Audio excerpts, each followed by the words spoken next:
the Republican, taking over the seat that Ted Kennedy held for 46 years. Let's go straight to our political editor, Mark Preston, who's been following this very, very closely. Mark, the story today is not actually about Scott Brown.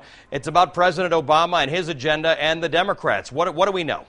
Well, we know this, Allie. We know that Scott Brown ran on the idea of being the 41st senator in the United States Senate. That would give Republicans enough to stop President Obama's agenda, specifically health care.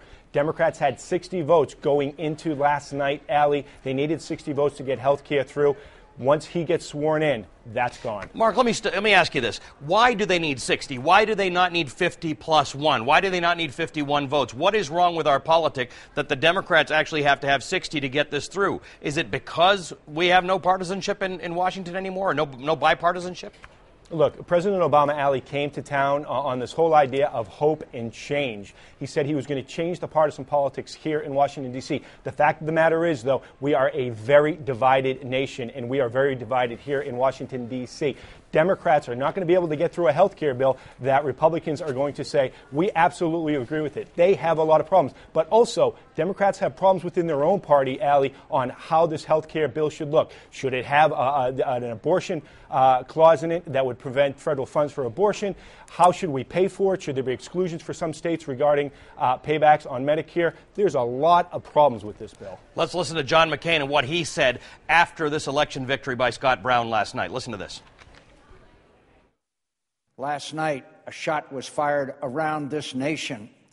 A shot was fired saying, no more business as usual in Washington, D.C. Stop this unsavory sausage-making process called health care reform, where special favors are dispensed to special people for special reasons in order to purchase votes.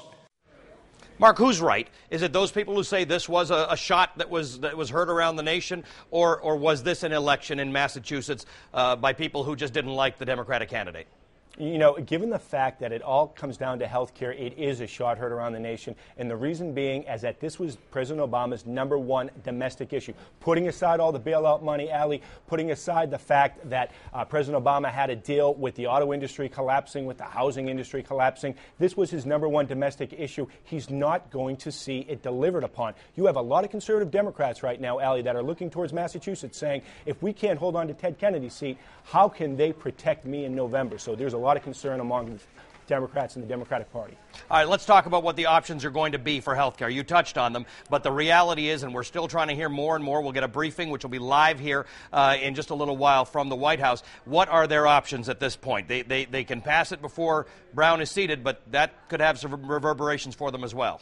You know, I don't think they have an answer. I mean, certainly there are things on a piece of paper we could talk about. Could you pass the Senate version of the bill in the House, as some people are talking? That way it could be fast-tracked and right to the president's desk and signed in.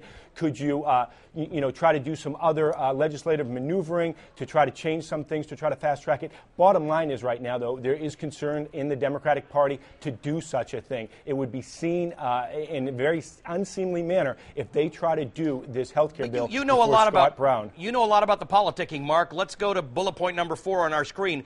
Court a Republican. And Olympia Snow is what we have in brackets. But could that happen? Could the Democrats now hit hard, go after a Republican to bring them back up to 60 votes? And are they in danger of losing some Democrats who don't want to be like Martha Coakley, the Democrat who lost in Massachusetts? You know, I think the latter is more realistic at this point. The fact is, you can court a Republican, and I'm sure they're thinking about that and are going to try to do that. But why didn't they do that before? Why were they not successful in getting Senator Snow to come on before? Clearly, she had some problems with this bill. So I don't know if that is necessarily the answer. I think it's the latter. I think Democrats right now are looking at what happened up in Massachusetts. Certainly, Democrats who represent states that tend to be a little bit more conservative, perhaps are Republican in nature, and they're saying to themselves, you know something? I think I'm not going to vote for this bill this time. Let me just bring in one other piece of commentary that we got from Senator Mitch McConnell, who again says this isn't just a shot heard around the nation. This isn't just about health care. It's about everything this administration is trying to do. Listen to this. There's a reason the nation was focused on this race. The American people have made it abundantly clear that they're more interested in shrinking unemployment than expanding government. They're tired of bailouts. They're tired of government spending more than ever at a time when most people are spending less. And they don't want the government taking over health care. They made that abundantly clear last night in the Commonwealth of Massachusetts. Mark, if you want to object to that, if you're a Democrat who wants to say Mitch McConnell, John McCain don't know what they're talking about, this wasn't a referendum on the White House, when's the White House or the Democrats' next opportunity to prove them wrong? Well, I mean, look, there was a lot of criticism, Ali, of the White House for trying to do too much too soon, using his first year to try to cram everything through Congress. Well, this is why they did it. They realized that in order to get anything done, they had the political capital, they had the political will of the American people behind them. Regardless of what happened in Massachusetts last night, President Obama was going to have some difficulty getting other tough legislative items through the chamber heading into this midterm election year. He was going to have conservative Democrats peel off anyway. At this point, health care seems in jeopardy. Another issue, cap and trade, could be in jeopardy.